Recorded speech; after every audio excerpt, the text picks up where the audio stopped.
E para finalizar, né, o assunto sobre a hidrosfera, vamos falar da química de águas doces, mas de corpos lênticos, né? Até então nós estávamos falando de corpos lóticos, as águas salgadas dos oceanos e as águas doces dos rios, tá? Então agora a gente vai falar dos corpos hídricos de organismo lêntico. E aí aproveitaremos para falar sobre eutrofização. Então vamos falar sobre os lagos, né? Os lagos são considerados pequenos oceanos, porque assim como os oceanos, eles também recebem aporte de água dos rios. Como tem elevada profundidade, possuem também estratificação vertical, especialmente no verão. As águas superficiais são mais quentes, mais oxigenadas, e as águas mais profundas, mais frias e mais anóxicas. A gente viu, quando a gente ainda estava falando sobre o oxigênio nos corpos hídricos, a estratificação dos elementos com relação ao ambiente anóxico ou óxido. O óxido a gente vê, por exemplo, com relação ao carbono na forma de ácido carbônico, bicarbonatos, carbonatos, e ambientes anóxicos na forma de metano. Assim acontece também para os outros elementos. Então os lagos também possuem estratificação vertical. Eles mantêm o ciclo biológico como qualquer corpo hídrico, tá? Perdem água por evaporação e possuem processo de sedimentação. Então, muito semelhante aos oceanos. Lembram lá quando a gente estava estudando o ciclo hidrológico, a gente viu que nos oceanos a evaporação é maior do que a precipitação, diferentemente dos continentes, onde acontece o inverso. Tá? Então, nos lagos também acontece tudo isso. A principal diferença entre lagos e oceanos é que os lagos eles perdem água por escoamento, tanto na superfície, já que ele corre, ele por escoamento vai para a bacia de drenagem, pode chegar até um rio ou até o mar, e também abaixo dela por percolação e penetração da água nos sedimentos. E os oceanos não, eles não perdem porque eles não têm para onde correr, muito pelo contrário, eles são os grandes corpos hídricos que são receptores dos outros corpos que por escoamento chegam até ele. Tá? O escoamento dos lagos faz com que a sua salinidade permaneça baixa, porque aqueles nutrientes que vêm carreados da bacia de drenagem nos eventos de chuva que chegam aos lagos, se o lago não escoasse, eles se acumulariam ali, e como a água sai por evaporação, essa salinidade iria aumentando. Mas como há um escoamento, há uma retirada de água, não apenas por evaporação, há uma retirada de toda a solução da água com as suas espécies que estão dissolvidas e suspensas por escoamento, então a salinidade permanece baixa. Ele permanece como um corpo hídrico de água doce. Lagos sem escoamento ou com escoamento muito baixo, ou seja, que a entrada de água é menor do que a saída, a entrada de água é maior do que a saída, eles tendem com o tempo a salinizar, justamente. Porque como não sai água por escoamento, sai só por evaporação, só evapora a água, os sais não. Quando sai por escoamento, escoa toda a solução, tanto a água quanto os sais dissolvidos. Então, se evapora só a água e os sais permanecem, ele tende a salinizar. Tá? Um exemplo aqui, de novo, o Mar Morto. Então, eles são corpos d'água lênticos, tá? Enquanto que os rios são corpos d'água lóticos. O que é isso? O nome parece muito, o lêntico é lento, ou seja, ele não tem corrente, ele não corre, como a gente costuma dizer que os rios correm, Os rios correm para o mar. Não, o movimento de água é bem calmo, é tranquilo, não há correntes, diferente dos corpos hídricos de corpos lógicos, como os rios e os oceanos. Os lagos não têm conexão com o mar, tá? Diferente das lagunas e dos estuários. Lagoas, que a gente costuma aqui chamar de lagoa. A gente tem muito lagoa. Lagoa da Parangaba, Lagoa da Maraponga, Lagoa do Porangabuçu, Tem um monte de lagoa aqui. É um corpo com fluxo, tá? Mas sem pouco fluxo, não tem tanta escoamento quanto tem um lago, mas mesmo assim ele não tem água estagnada. Ele tanto pode ser natural, como pode ser feito pelos homens. A diferença de uma lagoa para um lago é basicamente no tamanho, no seu tamanho total, tá? A lagoa é usualmente menor do que um lago. E essas artificiais é o que a gente chama aqui de açude. O açude é como se fosse um lago feito pelo homem, artificial, tá? E as lagunas, né? Se lembra lá quando a gente estava falando de estuário, que é da Lagoa dos Patos, e disse assim, olha, é conhecida como Lagoa dos Patos, mas na realidade é uma laguna. Por que ela é uma laguna? Porque ela tem, ó, conexão com o mar. Característica de estuário, é uma laguna que se encontra em um estuário, tem característica, tem conexão com o mar por meio de um canal. A gente falou que os lagos sofrem estratificação, né? Assim como os oceanos, então vejam, ó, que no verão a gente consegue perceber aquela quebra da termoclina, né? A temperatura não é uniforme como no inverno. Na superfície as águas são mais quentes e profundamente mais frias, não há uma mistura aqui por conta dessa quebra da termoclina. Os lagos também, como são corpos hídricos maiores e mais profundos do que as lagoas e os açudes, sofrem a tal da estratificação. A eutrofização é um processo característico de corpos lênticos, tá? Corpos hídricos lênticos. Quanto menor a sua profundidade, mais rápido acontece essa eutrofização. Tá? O que é isso? Vamos tentar entender. Então, ó, trófico, né, de trofização aqui, do grego, quer dizer alimento.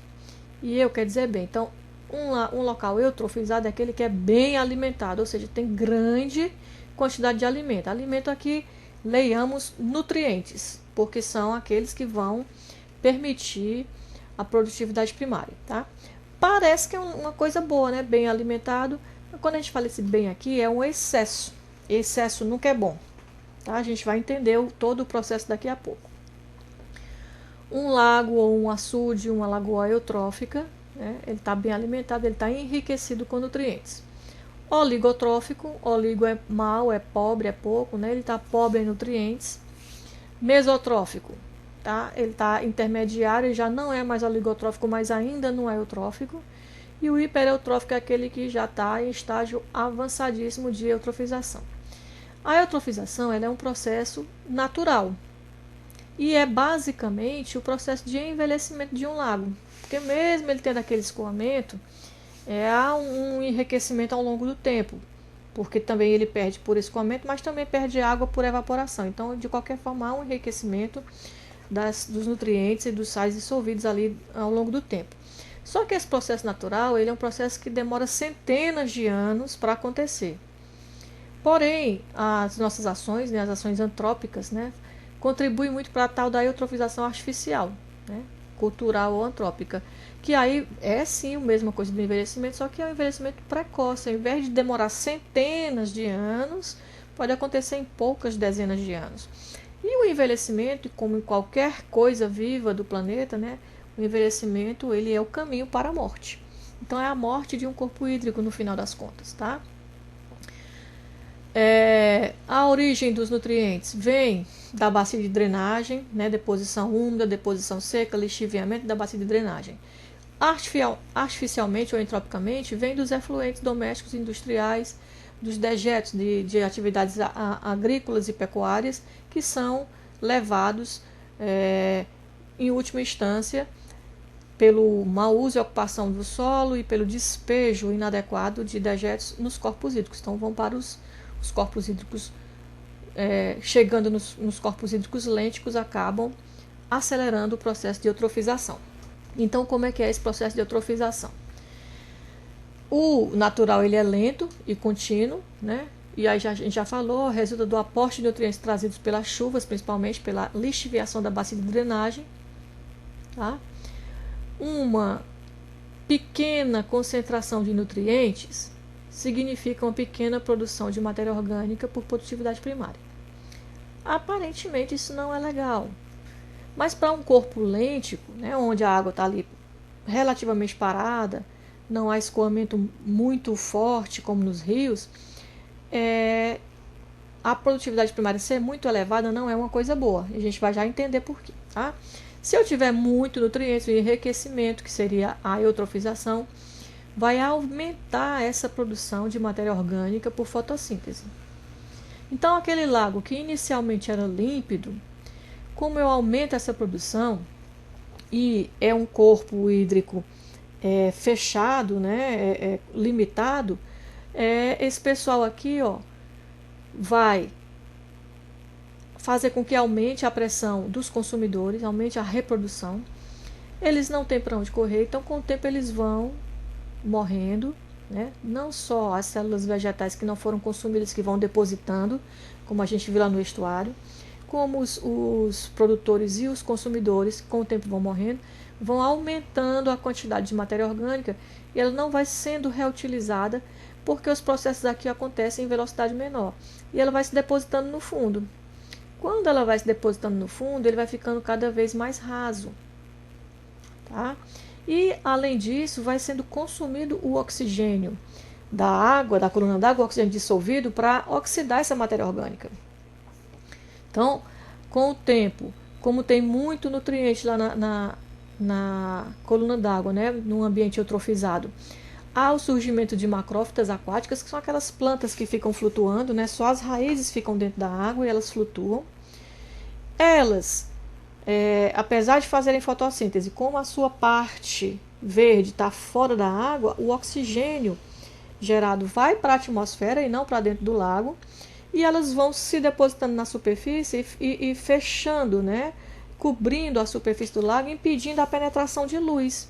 Se impede a penetração de luz, impede que o fitoplâncton possa utilizar aqueles nutrientes produzindo célula vegetal. Então os nutrientes não vão ser utilizados, vão ficar cada vez mais enriquecidos. E aí essas macrófitas aquáticas, né, em ambientes onde a profundidade está ficando cada vez menor, com o tempo vão surgir aí plantas com raízes vasculares e aquele que era um lago inicialmente vai acabar virando um pântano e depois desaparece total, morre e vira terra firme. Esse é o resumo de todo um processo de eutrofização. Aí está incluído, obviamente, nesse caminhar toda uma gama de processos biogeoquímicos que vão contribuir para a morte desse lago, a transformação de um lago em terra firme. O Redfield, né, a exemplo do Braga, ele decifrou aí a equação de fotossíntese que acontece nesses lagos, tá? Então, é parecida com aquela lá dos oceanos, tá? Bem parecida. Os biolimitantes, do mesmo modo, né? Nitrogênio e fósforo, a gente tem que entender que nós estamos falando do mesmo planeta, apesar de ser sistemas com características ligeiramente diferentes, mas é o mesmo planeta, mesma atmosfera, mesma característica de água, né? Pequenas diferenças físico-químicas, mas o comportamento é o mesmo. Então, nitrogênio e fósforo são biolimitantes, e se houver deficiência de nitrogênio, começa a acontecer uma proliferação de cianobactérias, tá? Porque elas conseguem fixar o nitrogênio da atmosfera. Então, elas vão para repor o que estava lá, né? Deslocou o equilíbrio, né? Então tem que trazer alguém para repor, fixando lá da atmosfera. As cianobactérias são os ambientes, acho que talvez um dos organismos mais antigos do planeta. E tem em todos os ambientes, tem na água, tem no solo, tem no ar. Tá? A gente convive com elas diariamente. Elas em si não são muito problema. O problema é que elas excretam, né, compostos de alta toxicidade. Né? Além de ser tóxico, eles conferem à água gosto e odor desagradável. E são difíceis de retirar por tratamento químico da água. Então a qualidade daquela água ela se torna tal que não dá nem para tratar para ser utilizada para consumo humano ou descendentação de animais. Tá? Então elas são típicas de ambientes eutrofizados justamente por conta dessa deficiência de nitrogênio. Elas vão fixar o N2 atmosférico, fazendo com que 20 a 40% do aporte de nitrogênio no ecossistema seja por essa via. Aí o fósforo passa a ser o limitante.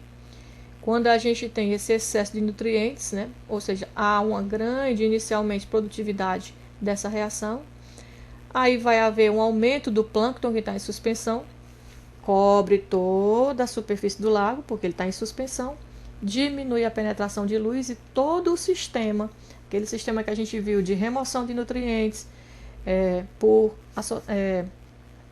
assimilação do fitoplâncton, por deposição, por adsorção, todo aquele processo que a gente viu lá nos estuários e que parte deles acontece também nos corpos de água doce, deixa de acontecer.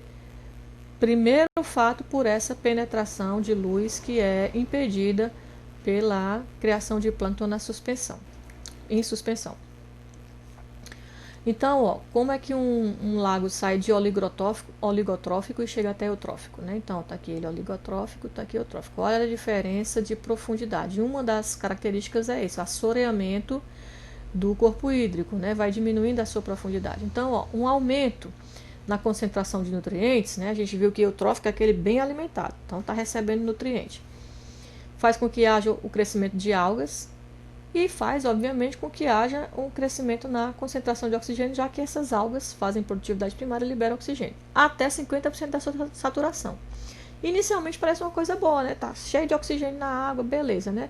Só que com esse crescimento dessas algas, elas vão ficando aqui distribuídas na superfície, formando quase que um lençol. E isso impede a penetração de luz. E aí, se impede a penetração de luz, para de acontecer a fotossíntese na subsuperfície, para de acontecer a produtividade primária. Não há mais produção de oxigênio na subsuperfície, só para a atmosfera, só para o que está fora do lago. E esse O2 que estava dissolvido na água agora vai ser todo utilizado para oxidar a matéria orgânica, né, dos organismos que ainda tem aqui e que vão morrer por não terem alimento, já que não está tendo produtividade primária, a célula vegetal não está utilizando os nutrientes, etc. Tá? E aí vai aumentar o aumento na produção de biomassa, né, que não tem mais como acontecer porque não tem fotossíntese, vai fazer com que ela morra e vai sedimentar. E aí vai aumentar o processo de sedimentação. Esse processo de sedimentação dessa biomassa que tinha aqui antigamente uma grande produtividade por conta do número de nutrientes, né, da concentração de nutrientes, mas que parou de fazer fotossíntese porque não tem penetração de luz, morre e decanta. Então, ó, vai aumentar o processo de sedimentação e vai diminuir a profundidade do lago. E esse consumo de oxigênio dissolvido é tão alto, né, para a decomposição, que pode chegar em partes do lago que as condições fiquem anóxicas, ou seja, não tem mais oxigênio, em parte ou até em toda a coluna d'água, dependendo da situação, né? Quando ele já está virando ali terra firme, praticamente não tem mais oxigênio em canto nenhum, tá? Então vão surgir aí as bactérias anaeróbias, que são as que vão conseguir sobreviver nesse ambiente. E elas vão produzir, ó, nitrato, manganês 4, ferro 2, sulfato, tá? E todo esse pessoal aqui, ó, em ambiente anóxico, vai se reduzir, vai chegar às suas formas mais reduzidas e vai alterar drasticamente o pH da água. Aquele pH que inicialmente, naturalmente, águas doces é ácido, ele pode chegar até virar básico. Vamos ver como é que isso acontece. Então tá aqui, ó, reações possíveis. No começo tá tudo bonitinho, ó, ainda tem oxigênio lá no meio, então a matéria orgânica lá está sendo oxidada, formando CO2 e água. Quando começa a diminuir a concentração de oxigênio, o que tiver lá de íons oxidados, nas suas formas oxidadas, eles vão perder o oxigênio para continuar degradando aquela matéria orgânica que está lá. Então, o primeiro que ele rouba é do nitrato e leva ele para N2, ó. Depois, ó, manganês 4, forma oxidada do manganês. Ele rouba o oxigênio daqui para poder reduzir a matéria orgânica e forma até transformar em manganês 2. Mesma coisa, ó, ferro 2. Né? Aliás, redução de ferro 3 para ferro 2. O ferro 3, ele geralmente está na forma de óxidos ou de hidróxidos. E aí, rouba aqui o oxigênio para reduzir a matéria orgânica e forma ferro 2. O último, né, já tirou o oxigênio do nitrato, já tirou todo o oxigênio dissolvido, já pegou do nitrato, já pegou do manganês, já pegou do ferro, aí ó, o sulfato. Pega o oxigênio do sulfato, que é a forma mais oxidada, e transforma em sulfeto, que é a forma mais reduzida. Oxida, que é a matéria orgânica, e libera H2S. tá? Até que aqui já não tem mais de onde ele tirar, não tem mais oxigênio dissolvido, não tem mais íons oxidados, aí vai começar o ambiente anaeróbio, é a formação de metano, que é a metanogênese. Então a matéria orgânica agora não vai ser mais oxidada, vai ser fermentada e vai formar metano. Tá? Se a gente observar, todas as reações são espontâneas, e em todas elas, ó, há consumo de H+. Se há consumo de H+, significa que eu estou tirando H+ do meio e o pH está ficando básico. Então já mudou totalmente as características do lago. Aquelas formas de vida que estavam adaptadas a ambiente óxido e ácido, agora tem um ambiente básico e anóxico, ou seja, não sobrevive ninguém, gente, morre todo mundo. E cada vez que esses animais vão morrendo, sejam vegetais ou animais, sejam micro ou macro, vão gerando matéria orgânica para ser oxidada, então vão tornando a situação ainda pior. Ainda, né, na presença, ó, de sulfeto, bicarbonato e fosfato, pode haver a precipitação de ferro e de manganês que ainda esteja na coluna d'água, tá? Então, o ferro vai, aquele ferro que foi reduzido, né, vai precipitar como sulfeto, vai para o fundo, ou como carbonatos, assim também como manganês, ou ainda como fosfato, tá? Então, são as reações químicas que vão acontecendo e vão mudando toda a característica da coluna d'água e do sedimento, fazendo com que um lago morra. Né? Todas as formas de vida que tem ali, que estavam adaptadas antes àquele sistema, não tem mais aquele sistema, nem ácido, nem óxico, então vai morrer todo mundo e o lago vai ficar cada vez mais raso até virar terra firme, ou seja, até morrer. Esse é o processo de eutrofização de um lago. Trouxe aqui, né, alguns dados do nosso açude Santo Anastácio. É um lago, desculpa, é uma lagoa, né? Uma lagoa feita pelo homem, então a gente chama de açude. Esses dados foram produzidos pela professora Helena Becker, né? Ela tinha um projeto de extensão que chamava Açude Vivo e ela fazia o monitoramento, até que o projeto foi cortado, né? Porque disseram que não é extensão. Né? O açude, ele recebe água da Lagoa da Parangaba, recebe água dos esgotos de uma comunidade ali vizinho ao campus do PC, e ele serve como a parte de paisagismo ao PC, mas parece que a universidade não entende que ele serve à comunidade, então não considera um projeto de extensão. Então o projeto parou. Então esses dados, eles têm aí mais ou menos uns 7 anos. E veja que a situação já estava difícil, né? Olha aqui, a gente pegou os dados de fósforo total de clorofila porque são eles que são contabilizados para fazer o cálculo e perceber se um lago está eutrófico, ou mesotrófico, oligotrófico, hipereutrófico, tá? Então ela encontrou na coluna d'água concentrações, né, de fósforo total na ordem de 1,3 mg por litro. O máximo que se aceita, né, em um ambiente lêntico oligotrófico é 0,05 mg por litro. Então vejam, ó, que a gente tem aqui, sei lá, sim, 10, umas 20 vezes mais, né, quase 30 vezes mais do que o permitido, tá? Aqui o nitrogênio também está altíssimo, né? Então, por esses dados e olhando para a CONAMA 357, a gente vê que esse açude Santo Anastácio, em relação à água, ele já está lá na classe 4. A única coisa que ela serve é para navegação e harmonia paisagística. Não dá para ter pesca, né? A gente vê gente ali pescando, não dá para ter recreação de contato nem secundário, imagina primário, não dá para ser dada para animais, não dá para irrigação, não dá para nada, só para navegação, porque praticamente não tem mais condição a água. Tá? Eu coloquei esse outro dado aqui, que são dados de ETs, estações de tratamento de esgoto, ou de efluente, tá? Para a gente perceber, ó, o fósforo aqui, o nosso está 1,86, então tem ETs que tem, ó, aqui na sua concentração mínima perto disso. Estações de tratamento de esgoto com fósforo no nível perto do que a gente tem no nosso açude. Tá? Isso é da água. Sedimento, o que é que a gente tem?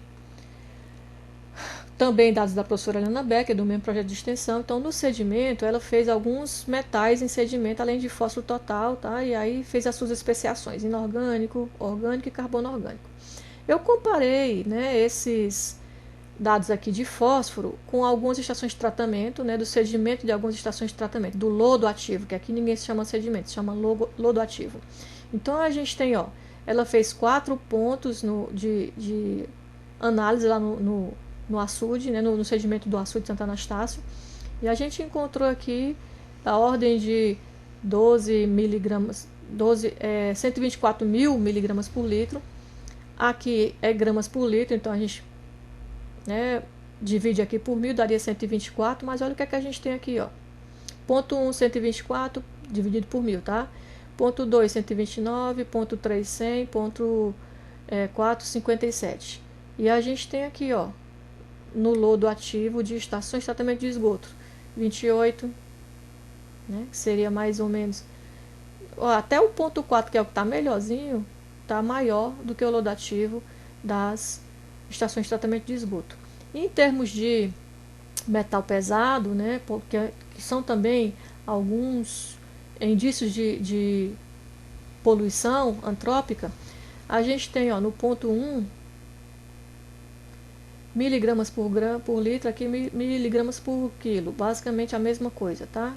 A gente tem de ferro, não, para eu pegar aqui, chumbo, que a gente tem chumbo aqui, tem, ó, chumbo, 121 no ponto 1, 82 no ponto 2, 16 no ponto 3 e 20 no ponto 4. Nessa estação aqui, nesse lodo ativo no lodo da estação de tratamento de esgoto, a gente vai ter chumbo 189, ó, parecido, 31, maior ou menor do que praticamente do que os dois primeiros pontos, 2, né, em São José dos Campos, 123 aqui, ó, parecido com o ponto 1. Então vejam que o nosso açude não é mais açude, é uma estação de tratamento de esgoto, está totalmente eutrofizado. Dados também dela mostram que da última medida que ela fez, a profundidade é de 3 metros. A primeira medida que ela, quando ela começou, e esse intervalo entre a primeira e a última é de aí 5, 6 anos no máximo, quando ela começou a profundidade tinha ponto que ia até 6 metros, agora só vai até 3. Então veja o assoreamento do nosso açude, um processo franco de eutrofização. Na realidade ele já está hiperotrófico e está caminhando para a morte, infelizmente, porque é um açude lindíssimo, tá? Então aqui só para a gente ver em gráfico que fica mais fácil, ó, a gente tem aqui os níveis de chumbo, né, nos sedimentos. Ponto 1 do açude de Santo Anastácio, ponto 2, ponto 3, ponto 4. É aqui das estações de tratamento. Ó, veja que o chumbo no ponto 1 e no ponto 2 é maior do que todas as estações de tratamento de esgoto. Tá? Níquel, ele se compara à maioria das estações de tratamento de esgoto. É maior até do que algumas. Tá? Só essas duas cidades aqui que são muito industrializadas é que tem quantidade de níquel maior. Zinco, o nosso zinco é maior, né, bem maior do que todas as estações de tratamento de esgoto.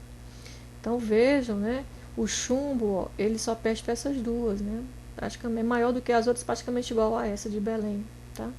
Então o fósforo também a gente tem, ó, quantidades altíssimas de fósforo em relação ao sedimento das estações de tratamento de esgoto. Então o nosso açude realmente está numa situação bem difícil. E aqui, para a gente encerrar, eu coloquei aqui as características básicas de um lago, né, para que vocês possam estudar. A aparência da água, a diferença entre um lago oligotrófico e eutrófico, enquanto do lago oligotrófico a água é clara, a profundidade do disco de SEC é maior do que 5 metros. O disco de SEC é o instrumento que é utilizado para medir a profundidade de um lago, tá? Enquanto que no eutrófico ela já é uma água escura e túrbida, né? E a profundidade é menor do que 5. Concentração de fósforo, aliás, de nutrientes, né? Com relação ao fósforo. Para um oligotrófico é menor do que 10 microgramas, para um eutrófico já é maior do que 20. A gente, lá no açude de Santo Anastácio, já está em miligramas, né? Mas nem microgramas, né? E aqui a gente vai vendo todas as características que diferenciam um lago do seu início, da sua vida, para já no final da sua vida.